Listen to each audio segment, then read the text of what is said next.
Hello friends, এই যে দেখুন মাংস রান্না করবো। পেঁয়াজ ফোড়নে দিয়েছিলাম, তেজপাতা দিয়েছি। এখন দিয়ে দেবে মাংস, আলু, মাংস আর আলু মেখে রাখা মাংস আর আলু দিয়ে দিলাম।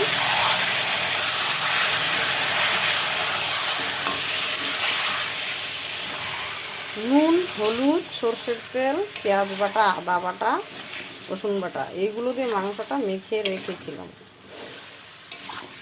10 মিনিট। এখন ঢেলে দিয়ে দিলাম।